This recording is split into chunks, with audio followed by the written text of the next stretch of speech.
Yo, what's up, everybody? This is Young Byron News, and I'm Byron. And I wanted to talk about Philip Defranco. He's a YouTube star on YouTube. He does a lot of commentary videos. He also helped the kids of Daddy 05 and Mommy 5 get out of that strange house that they were living in, and they were getting abused and everything like that. And a lot of YouTubers are disappearing on YouTube platform because this YouTube crisis and all the advertiser friendly and advertiser boycott is going on. It's just a mess, and somebody probably needs to really take over YouTube and buy YouTube and just change it around. And but it's going to take a while to do that because there's so much stuff that YouTube needs to work on. But YouTube is a good platform. It's just so much stuff just going on YouTube, and even smaller YouTubers that do get paid, that do get a YouTube check, they're getting their revenue cut as well. They're not getting paid neither, and ads are not showing up. For the last 2 months, ads haven't been showing up. So a lot of YouTubers have been noticing that their ad revenue has been dropping 90%, 66%, 50%. It all depends on how much you make. And my revenue has been dropping like 90%. So even though I'm able to monetize my video on this platform, no ads show up. So if no ads don't show up, then I'm not making no money unless I'm getting paid through YouTube Red, which is not that much but a couple of pennies, because YouTube and Google gets 90% of it. So that's just my opinion. But I'm going to let y'all hear this like YouTube channel that I heard earlier, and I watched the video about Defranco and also about Casey, the YouTuber Casey, and the H3H Productions. They're leaving YouTube. A lot of big YouTubers are leaving YouTube. And Philip Defranco has a website, his own platform, his own independent commentary platform, which is being supported by patrons. Y'all can go to defrancoelight.com, defrancoelight.com, and y'all can, go to his Patreon first and pretty much donate. You can donate $5 to $50, $100, wherever you can afford, even $3, $4, whatever you can afford each month, so he can build up his platform. And I think a lot of YouTubers are going to probably have their own independent commentary platform, their own website, which is a good idea. If they can at least get probably 500,000 people to support them, then they can have their own platform and put ads on their videos on their platform, and pretty much get all the revenue that they need to get. But it's not, keep in mind, it's not about revenue. It's about if nobody is really financially supporting your channel, and you can make the best content ever, and you can have over a million subscribers, kind of like the Vice show, Phil Scott, and also Lovely Ti, and her Lovely Ti 2002 and her Lovely Ti News Network. They have a lot of subscribers, but they don't have a lot of patrons, and they're not getting enough support. And I could see if they were getting 50% of their fans were actually supporting them, maybe that would encourage them to make more content, because nobody's going to produce $1,000 worth of content for free. And because if that's the case, you might as well just stay on Facebook and just just produce all your content just on Facebook or on VidMe, which VidMe is ad free, so they might as well do it that way, because they can get their channel verified and everything like that. So I'm gonna let y'all hear this audio clip from What's Trending, and more props to What's Trending, and be sure to subscribe and share their video.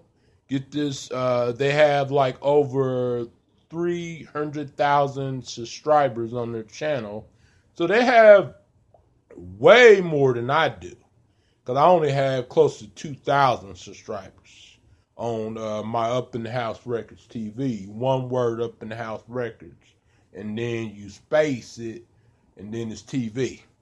But anyways, I'm going to let y'all hear this audio clip. I'm going to give my commentary and tell y'all exactly what I think. And this is under fair use. And this is an audio clip. And I'm going to tell y'all what I think. Okay.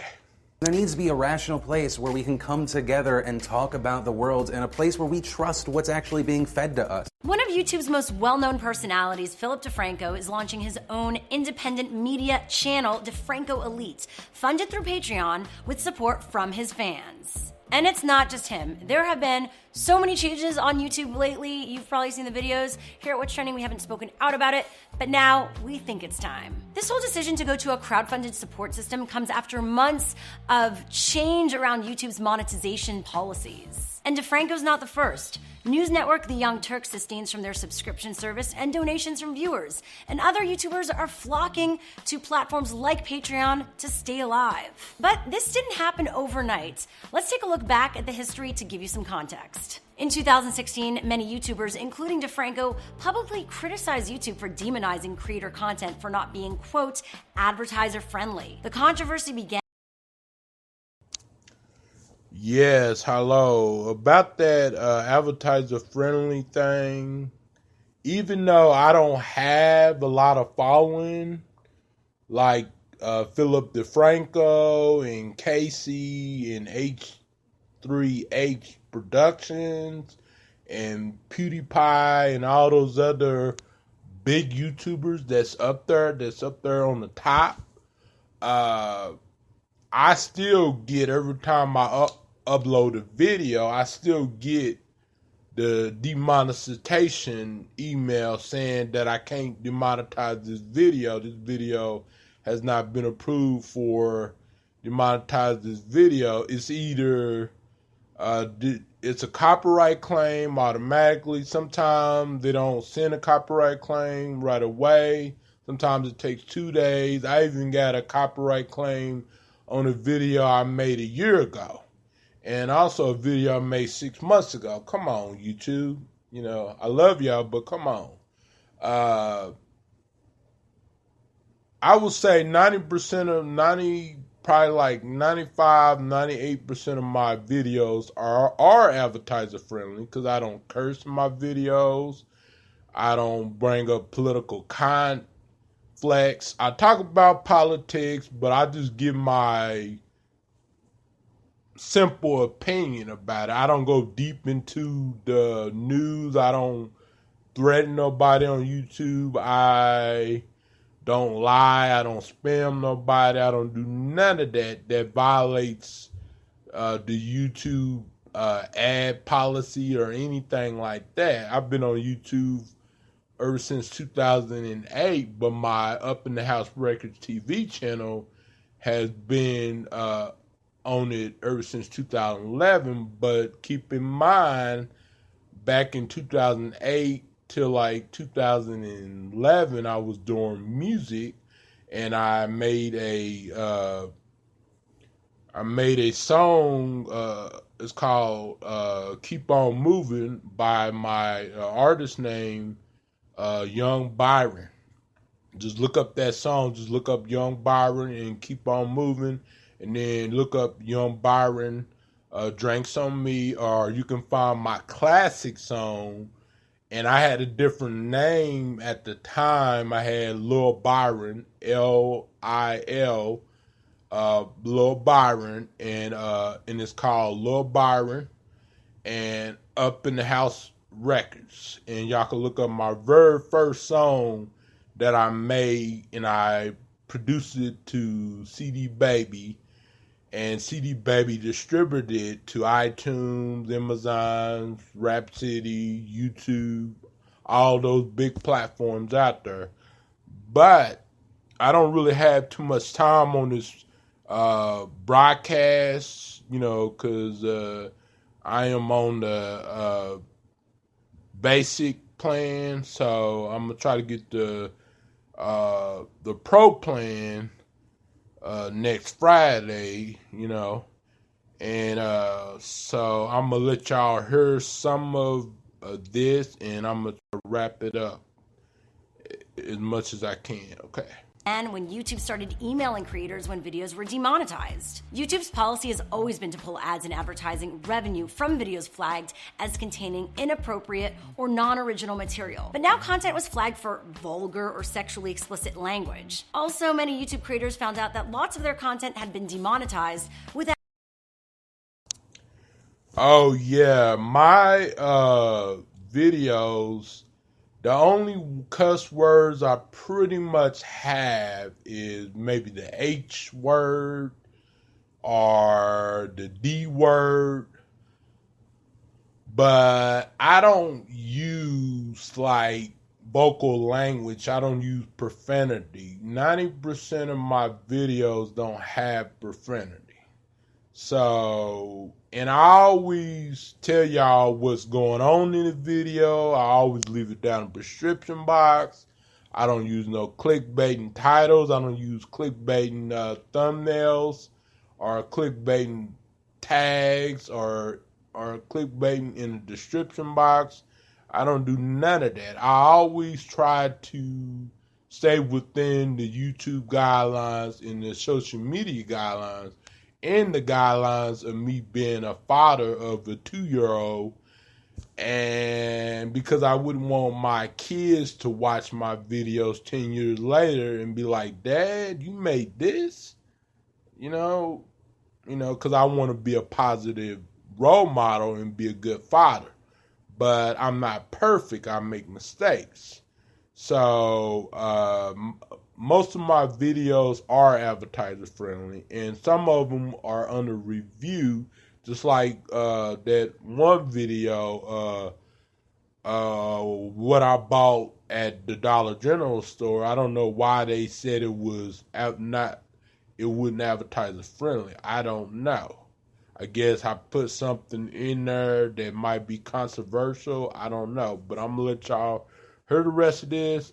And I hope to see y'all in the last live stream. Me in the next live stream. Without any noticed and lost revenue without ever knowing. Defranco himself, who often uses colorful language but also discusses some gritty topics in his show, called the demonetization of his videos censorship. I tend to agree, and it's a very gray area. What some person might deem as appropriate is what another person might deem as inappropriate. So who wins here? One of YouTube's biggest stars and advocates, Casey Neistat, also called out YouTube back in 2016 for poor communication about ad revenue and all these changes. And that lack of communication